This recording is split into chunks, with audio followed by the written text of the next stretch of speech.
ஆண்டவரும் இரட்சகருமான இயேசு கிறிஸ்துவின் ஈடு இணையற்ற நாமத்தில் அன்பென்றுள்ள அப்பம் வாசகர்களுக்கு எங்கள் அன்பின் வாழ்த்துக்கள். 2025 ஆண்டு மே மாதம் 5ஆம் தேதி திங்கட்கிழமைக்குரிய தின தியானம். இன்றைய தலைப்பு பலவானை கட்டும் அதிகாரம். மத்தேயு 16:19 சொல்லுகிறது, பரலோக ராஜ்யத்தின் திறவுகோல்களை நான் உனக்கு தருவேன். பூலோகத்திலே நீ கட்டுகிறது எதுவோ அது பரலோகத்திலும் கட்டப்பட்டிருக்கும். பூலோகத்திலே நீ கட்டவிழ்ப்பது எதுவோ அது பரலோகத்திலும் கட்டவிழ்க்கப்பட்டிருக்கும் என்றார். 2 அதிகாரங்களை கர்த்தர் இங்கே இணைத்து சொல்லுகிறார். கட்டுகிற அதிகாரமும் கட்டவிழ்க்கிற அதிகாரமுமே அந்த 2 அதிகாரங்கள்.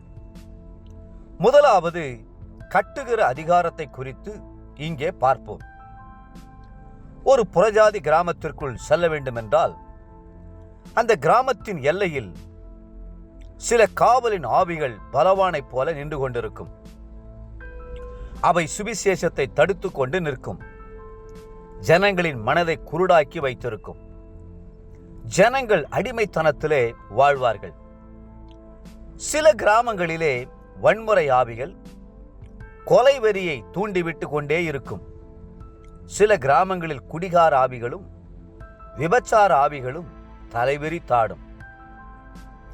இப்படிப்பட்ட நிலைமை நீடிக்கக்கூடாது என்பதற்காகத்தான் சாத்தானின் வல்லமைகளை கட்டுகிற அதிகாரத்தை கர்த்தர் தம்முடைய பிள்ளைகளுக்கு கொடுத்திருக்கிறார். வேதம் சொல்லுகிறது, மத்தேயு 12:29, அன்றியும் பலவானை முந்தி கட்டினால் ஒழிய பலவானுடைய வீட்டுக்குள் ஒருவன் புகுந்து அவன் உடைமைகளை எப்படி கொள்ளையிடக்கூடும்?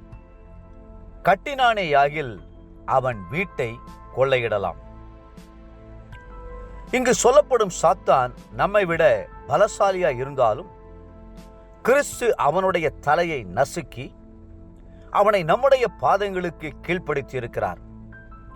அவருடைய நாமத்தினாலும் கல்வாரி இரத்தத்தினாலும் அபிஷேகத்தினாலும் அவனுடைய வல்லமையை முறியடிக்க நமக்கு அதிகாரத்தை கொடுத்திருக்கிறார். சாத்தானுடைய வல்லமையை கட்டினால்தான் அவனிடம் இருக்கிற ஆத்துமாக்களை விடுவிக்க முடியும். நீங்கள் எந்த அளவுக்கு உங்கள் ஊழியத்திலே அந்த அதிகாரத்தையும் வல்லமையும் செயல்படுத்துகிறீர்களோ அந்த அளவுக்கு உங்கள் ஊழியத்திலே வெற்றி இருக்கும், விடுதலை இருக்கும், ஆத்துமாக்கள் ரட்சிக்கப்படுவார்கள். குடும்பங்களில் பிரச்சனைகள் ஏற்பட காரணம் என்ன? குடும்பத்தாருக்குள் இருக்கும் பிசாசின் ஆவிகள், எரிச்சலின் ஆவிகள், கோபத்தின் ஆவிகள், சந்தேகத்தின் ஆவிகள் ஆகியவை கிரியை செய்து குடும்பத்தில் சமாதானத்தை கெடுத்துவிடும். அப்படிப்பட்ட பலவானை முந்தி கட்டுங்கள். உங்களுடைய மேலதிகாரி எப்பொழுது பார்த்தாலும் காரணமின்றி உங்கள் மேல் எரிந்து விழக்கூடும். தீய நோக்கத்துடன் உங்களை குற்றப்படுத்தக்கூடும். அமைதியாய் இருந்து விடாதிருங்கள். கர்த்தர் உங்களுக்கு கொடுத்த அதிகாரத்தை கையில் எடுத்து பலவானை முந்தி கட்டுங்கள். நீங்கள் முன்னேற விடாதபடி தடுத்து கொண்டிருக்கிற பொறாமையின் ஆவிகள், வன்கணின் ஆவிகள், செய்வினையின் ஆவிகள் ஆகியவற்றை கட்டுங்கள். தேவப்பிள்ளைகளே, இயேசு கிறிஸ்துவின் நாமத்தினாலே அவைகள் செயலற்று போகும்படி கட்ட வேண்டியது உங்களுடைய கடமை.